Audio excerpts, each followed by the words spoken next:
తెలంగాణ శాసన మండలి సమావేశాలు ప్రారంభమయ్యాయి. ఇప్పుడు లైవ్ చూద్దాం. లబ్ధి చేకూర్చడం కోసం కామారెడ్డిలో డిక్లరేషన్ పెట్టి 42% రిజర్వేషన్ చేయడానికి ప్రయత్నం చేస్తున్న తరుణంలో కీలకమైనటువంటి 50% స్లాబ్ను ఎత్తివేయాలనేటువంటి ఒక అంశాన్ని తీసుకున్నప్పుడు దయచేసి అధ్యక్ష మా ఆవేదన ఎవరింటారు అధ్యక్ష, మా బీసీల ఆవేదన ఎవరింటారు అధ్యక్ష? ఈ నాయకులకేం పట్టింపు లేకుండా పోయింది. కనీసం మా బాధ వినాలి అధ్యక్ష. ఈ సభ వినాలి, ఈ సభ మా బాధ వినాలి, ఈ సభ మా బాధ అర్థం చేసుకోవాలి.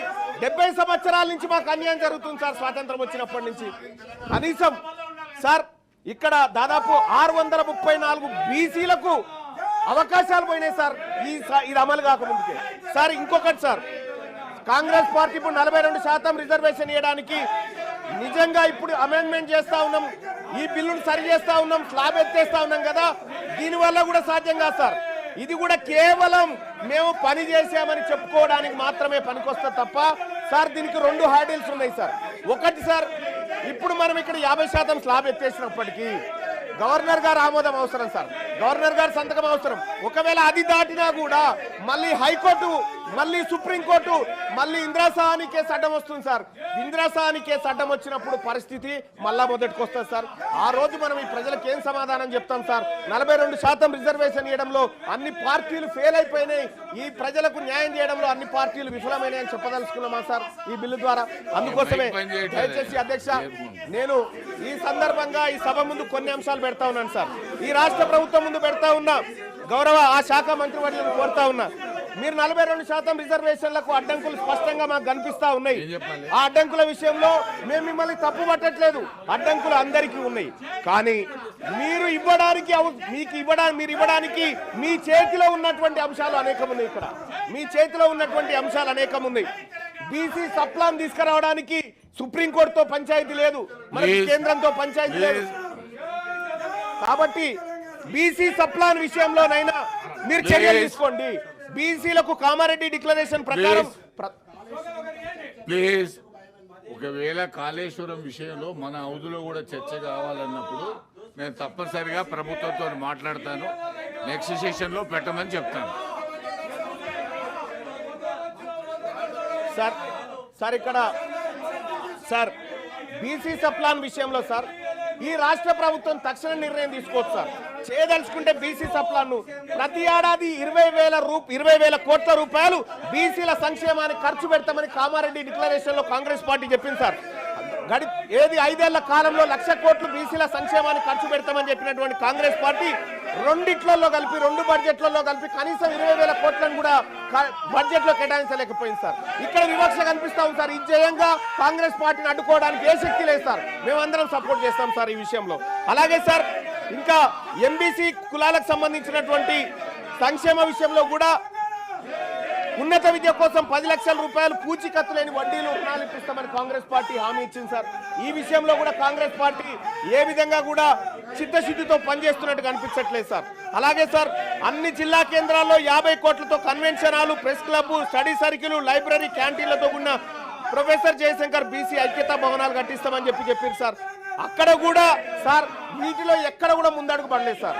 ఎక్కడైతే హార్డీలు ఉందో అక్కడ పైన ఫోకస్ చేస్తూ ఉంది రాష్ట్ర ప్రభుత్వం. కానీ చేయాల్సిన పనుల విషయంలో మాత్రం కొంత నిర్లక్ష్యంగా ఉండడం బాధాకరమైనటువంటి అంశం సార్. ఇంకొకటి సార్, 3 లక్షల కంటే తక్కువ వార్షిక ఆదాయం గల బీసీ కుటుంబాల యువతకు ర్యాంకుతో సంబంధం లేకుండా మొత్తం ఫీజు రియంబర్స్మెంట్ ఇస్తున్నారు సార్. ఇవాళ ఫీజు రియంబర్స్మెంట్ బకాయిలు విపరీతంగా అక్కడ పడి ఉన్నాయి సార్. ఆ ఫీజు రియంబర్స్మెంట్ బకాయిలు ఇస్తే తప్ప బీసీలు టీసీలు కానీ లేకపోతే వాళ్ళ సర్టిఫికెట్లు కాలేజ్ యాజమాన్యాలు ఇవ్వలేని పరిస్థితి ఉంది సార్. అందుకోసమే ఫీజు రియంబర్స్మెంట్ లో మీరు చేయాల్సిన కార్యక్రమాలు ఉన్నాయి, అవి చేయండి. అలాగే చేతి వృత్తులకు సాయం చేస్తామని కాంగ్రెస్ పార్టీ ఆ రోజు కామారెడ్డి డిక్లరేషన్ లో అవకాశం కల్పించింది సార్, మెన్షన్ కూడా చేసింది. వృత్తి బజార్ పేరుతో ప్రతి మండలంలో 50 దుకాణాలు, షాపింగ్ కాంప్లెక్స్ ఏర్పాటు చేసి మంగలి, వడ్రంగి, చాకలి, కుమ్మరి, స్వర్ణకారుల వంటి చేతి వృత్తుల వారికి ఉచితంగా షాపు స్థలాలు అందజేస్తామని చెప్పారు సార్. గడిచిన 2 సంవత్సరాలలో ఇప్పటి వరకు ఒక్క షాపు కానీ దయచేసి శ్రవణన్న మీ స్వర్ణకారుల గురించి మాట్లాడుతున్నా, దయచేసి మీరు ఓపికగా ఉండాలా. బీసీ కార్పొరేషన్లు ఫెడరేషన్ల కింద నమోదైన ప్రతి సొసైటీకి ఎన్నికల నిర్వహణ 10 లక్షల ఆర్థిక సాయం అని చెప్పారు సార్. ఇప్పటి వరకు చేయలేదు. నేను అడుగుతా ఉన్నా, గౌరవ మంత్రివర్యులను అడుగుతా ఉన్నా, మీరు అమలు చేయడానికి, మీరు ఇవ్వడానికి సిద్ధంగా ఉన్న అంశాలు అనేకం ఉన్నాయి ఇక్కడ. వీటిని చిత్తశుద్ధితో అమలు చేయండి. 42% రిజర్వేషన్ విషయంలో మీరు పోరాడుతున్నటువంటి విధానంలో కానీ, లేకపోతే కేంద్ర ప్రభుత్వం సృష్టిస్తున్న అడ్డంకుల విషయంలో కానీ మేము మీకు అండగా నిలబడతాం. కానీ మీరు కామారెడ్డి డిక్లరేషన్ లో ఇచ్చిన ప్రతి అంశాన్ని అమలు చేయడంలో మీ చిత్తశుద్ధి సరిగా లేదని నాకు అర్థమవుతా ఉంది. అలాగే అధ్యక్ష, మాట్లాడండి. ఇక్కడ మంత్రివర్గాల విషయంలో మా బీసీలకు ఇంకా మంత్రివర్గాలు పెరగాలన్నటువంటి అవసరం ఉంది అధ్యక్ష. మా బీసీలకు మంత్రులు పెరగాలి, మా బీసీలకు అవకాశాలు పెరగాలి, మా బీసీ సర్పంచ్లకు, మా బీసీ ఎంపీటీసీలకు, మా బీసీ జెడ్పీటీసీలకు అందరికి కూడా అవకాశాలు మెరుగుపడాలి అధ్యక్ష. Don't come to this please. మీకు మైక్ ఉంది, మీకు మైక్ ఉంది, మీకు మైక్ ఉంది, అక్కడ వెళ్ళండి ప్లీజ్. ప్లీజ్ మీ మైక్ మీ సీట్లో కూర్చొని మాట్లాడండి ప్లీజ్. ప్లీజ్ ప్లీజ్ అక్కడ వెళ్ళండి ప్లీజ్.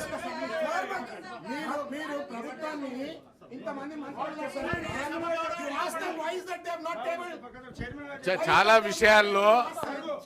విషయాల్లో అసెంబ్లీలో వచ్చే విషయాలు ఇక్కడ రావు, ఇక్కడ వచ్చే no. Please please please please please please Madhu, please go and sit there. Go to your seat please. మీ సీట్లలో వెళ్ళండి ప్లీజ్. ప్లీజ్ బీసీ బిల్ మీద మాట్లాడండి, అవకాశం ఇస్తాను please. Please complete your thank you sir. Sir ఇవాళ ఈ రాష్ట్ర ప్రభుత్వం తీసుకొస్తున్నటువంటి సవరణ ద్వారా అధ్యక్ష, గతంలో కేసీఆర్ ప్రభుత్వం తీసుకొచ్చినటువంటి ఈ 50% ఏదైతే 34% చేయాలన్న వాళ్ళ ప్రయత్నాన్ని అడ్డుకున్నారు సార్ ఆ రోజు హైకోర్టులో. ఇప్పుడు మళ్ళొక్కసారి అడ్డుకోరన్న గ్యారంటీ ఏమైనా ఉందా? ఈసారి చేసేటువంటి అమెండ్మెంట్ కూడా ఖచ్చితంగా అడ్డుకుంటారు వాళ్ళు. అడ్డుకున్నప్పుడు మేము ఎవరి మొహం చూడాలి? మా బీసీలు ఎటువైపు చూడాలి సార్? అప్పుడు మాకు ఎట్టి పరిస్థితిలో ఇది ముందుకు పోతుందనేటువంటి ఆలోచన లేదు. మీ కళ్ళ ముందున్నటువంటి అన్ని అంశాల్లో బీసీ డిక్లరేషన్ ని ఉన్నది ఉన్నట్టుగా ఈ 42% మీరు సాధ్యమైనంత వరకు మీ ప్రయత్నం చేస్తూనే మిగతా అంశాల మీద ఫోకస్ పెట్టాల్సిందిగా ఈ రాష్ట్ర ప్రభుత్వాన్ని కోరుతా ఉన్నాం సార్. అలాగే ఇదే బీసీలకు సంబంధించినటువంటి విషయంలో ముదిరాజులను అధ్యక్ష, ఇదే కామారెడ్డి డిక్లరేషన్ లో మా ముదిరాజ్ సోదరులను జీఓఎంఎస్ నెంబర్ 19/2/2009 పునరుద్ధరణ చేస్తామని చెప్పి కాంగ్రెస్ పార్టీ హామీ ఇచ్చింది అధ్యక్ష. ఇందులో బీసీడీలో ఉన్నటువంటి ఈ తెలంగాణ రాష్ట్రంలో అత్యధిక జనాభా కలిగినటువంటి ఈ బీసీ బిడ్డలను, ఈ ముదిరాజ్ బిడ్డలను బీసీడీ నుంచి బీసీఏలోకి అధ్యక్ష మా ఇంకో అరల నుంచి ఇంకో అరలకు వస్తాంటారు తప్ప వాళ్ళు ఇంకో దాంట్లో పోయి గుంజుకుంటామని చెప్తలేరు అధ్యక్ష. ఈ ఇచ్చిన హామీ ఎందుకు అమలు చేస్తలేరు అధ్యక్ష? ఇది సుప్రీంకోర్టు అడ్డం పడతా ఉందా? దీనికి ఏమైనా పార్లమెంట్ అడ్డం పడతా ఉందా? దీనికి ఏమైనా కోర్టులు అడ్డం పడతా ఉన్నాయా? రాజకీయ పరమైనటువంటి నిర్ణయాన్ని కాంగ్రెస్ పార్టీ తీసుకొని ఇది చేయొచ్చు అధ్యక్ష. ఇది చేయకుండా ఇది అట్లే పెట్టింది. గంగపుత్రుల విషయంలో కూడా ఇదే పరిస్థితి అధ్యక్ష. ఇవాళ గీత కార్మికులకు మనము వైన్ షాప్లలో రిజర్వేషన్ అని చెప్పి చెప్తా ఉన్నాం అధ్యక్ష. ప్రైవేట్ యూనివర్సిటీలు పెట్టే కాడ మా గీత కార్మిక, మా గౌడ సోదరులకు అవకాశాలు కల్పించండి. ప్రైవేట్ కాంట్రాక్ట్ల దగ్గర అధ్యక్ష 42% రిజర్వేషన్ కాంట్రాక్ట్లు ఇచ్చే కాడ ఈ బీసీలకు ఇవ్వంగా ఏ చట్టం అడ్డుకునే పరిస్థితి లేదు అధ్యక్ష.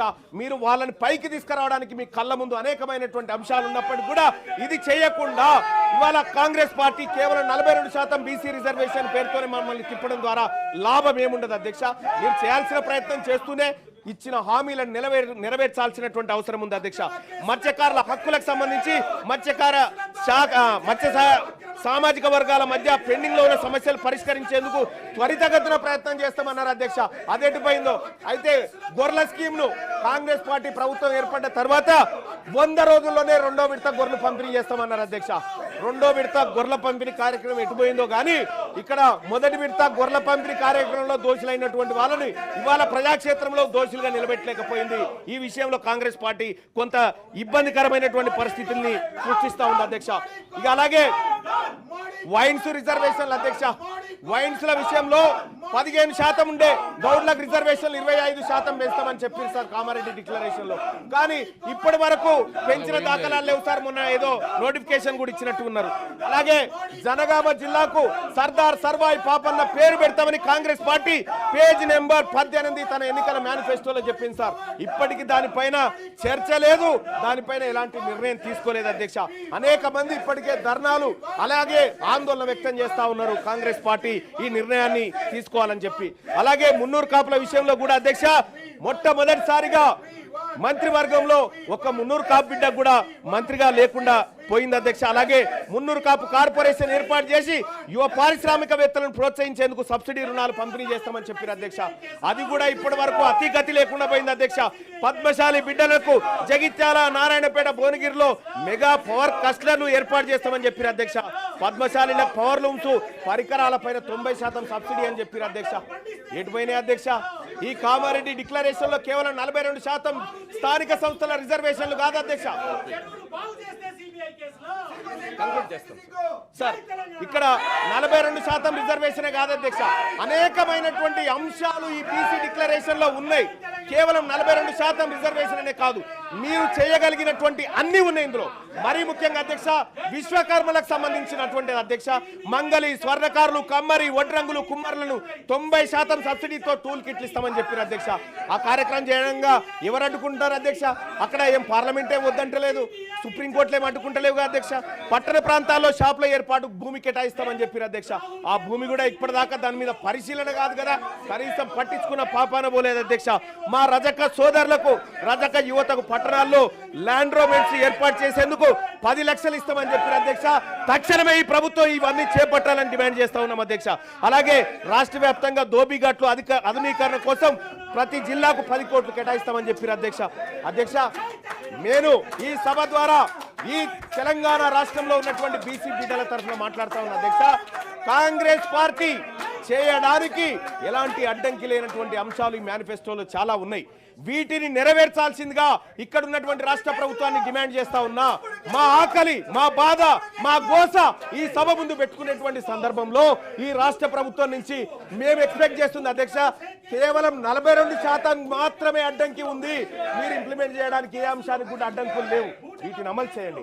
ఇక్కడ 1,00,000 కోట్ల బడ్జెట్ పెట్టడానికి సార్ 20,000 కోట్లు ప్రతి ఏడాది బడ్జెట్ పెట్టడానికి ఎవరైనా అడ్డంకి ఉన్నారా? దీనికి మీరు పెట్టండి. బీసీలకు సంబంధించి రిజర్వేషన్ దయచేసి 42% రిజర్వేషన్ల విషయంలో అధ్యక్ష ఇవాళ గవర్నర్ గారు ఆమోదించాలి సార్. గవర్నర్ గారు సమ్మతించాలి. లేకపోతే మొన్న గతంలో సార్ ఇదే ఆనరబుల్ హైకోర్టులో గతంలో కేసీఆర్ గారు 34% రిజర్వేషన్ అన్నప్పుడు ఇగో అగ్రవర్ణాల వాళ్ళు హైకోర్టులో కేసేసి దీన్ని ఆపిరు సార్. ఇలా మళ్ళా ఇంకొక ఆయన పుట్టడానికి గ్యారంటీ ఏంది? ఇలా మళ్ళీ దాన్ని అడ్డుకోవడానికి గ్యారంటీ అధ్యక్ష ఈ మా బీసీల విషయము మాట్లాడుకునే సందర్భంలో బీఆర్ఎస్ పార్టీ ఈ రకంగా అరాచకం చేయడం, ఈ రకంగా దాన్ని అడ్డుకోవడం, సభను డిస్టర్బ్ చేయడం ఇది బాధాకరం సార్. ఇది అత్యంత బాధాకరం. ఇది బీసీలకు సంబంధించినటువంటి అంశం సార్. ఇక్కడ బీసీలకు సంబంధించినటువంటి అంశం చర్చకు వచ్చినప్పుడు బీఆర్ఎస్ పార్టీ చిత్తశుద్ధితో వీళ్ళకి 70 సంవత్సరాలుగా అన్యాయం జరుగుతుందని వచ్చి కూర్చొని మా బాధ వినాలి సార్, మా బాధ వినాలి సార్, మా ఆవేదన వినాలి. అది చేయకుండా కేసీఆర్ గారి పైన కేసు పెట్టిరనేటువంటి ఉద్దేశంతో అదే కేసీఆర్ గారు మా మీద 100 కేసులు పెట్టింది సార్. మేము ఎన్నడూ పట్టించుకోలే. మేము ప్రజాక్షేత్రంలో ఉన్నాం, ఎదుర్కోవడానికి సిద్ధంగా ఉన్నాం. కానీ ఈ రకమైనటువంటి వాదనకు దిగడం, బీసీలకు సంబంధించినటువంటి అంశం చర్చకు వచ్చినప్పుడు ఇది దుర్మార్గమైనటువంటి ఈ చర్య సార్. దీన్ని ఎట్టి పరిస్థితుల్లో బీసీ సమాజం ఉపేక్షించదంతే తమ ద్వారా తెలియజేస్తున్నాను అధ్యక్ష. బీసీ మంత్రి గారు అధ్యక్ష వీళ్ళ వైఖరి చూస్తుంటే కడుపులో కత్తులు పెట్టుకొని అలుముకున్నట్టు ఉన్నది. మీ సిబిఐ కేసు గురించి మీరు అనేక సందర్భాల్లో మాట్లాడచ్చు. అవినీతి ఆరోపణలు ఎదుర్కొంటే విచారణకు కూడా సిద్ధంగా లేని మీ మానసిక విధానం చూస్తుంటే ఇవాళ చాలా జాలి కలుగుతా ఉంది. ఇవాళ 42% రిజర్వేషన్లకు బేసిక్ గా టీఆర్ఎస్ పార్టీ ఫ్యూడలిస్టిక్ పార్టీ వ్యతిరేకంగా ఉంది కాబట్టి ఇవాళ రిజర్వేషన్ల అంశం ఇక్కడ దానికి సంబంధించి పంచాయత్ రాజ్ మున్సిపల్ అడ్మినిస్ట్రేషన్ కోట ఎత్తేస్తుంటే ఇవాళ టీఆర్ఎస్ కావాల్సుకొని సిబిఐ పేరు మీద కార్యక్రమం చేస్తా ఉంది. ఏందా ఆరోపణలు ఎదుర్కొంటే విచారణకి ప్రజాస్వామ్యంలో విచారణకు ఎదుర్కొని నిర్దోషిగా నిలబడాలి. విచారణకు వచ్చినోడే ఈ విధంగా ధర్నాలు చేస్తే విచారణ ఎదుర్కోవాల్సినటువంటి వాళ్ళు ఈ విధంగా ప్రొటెస్ట్ చేస్తే ఇవాళ తెలంగాణ మొత్తం సమాజం గమనిస్తా ఉంది. బీఆర్ఎస్ పార్టీ బీసీల పట్ల ఉన్న వైఖరి, బీసీల పట్ల ఉన్నటువంటి ప్రేమ ఏ విధంగా కనబడుతుందో చూస్తా ఉన్నాం. డెఫినెట్లీగా ఇది ప్రజలు గమనించాలి, తెలంగాణ ప్రజలంతా గమనిస్తారు. బీఆర్ఎస్ వైఖరి ఏ విధంగా అయితే బీసీలకు సంబంధించి రిజర్వేషన్లు అడ్డుకోవడానికి చేస్తా ఉన్నారు.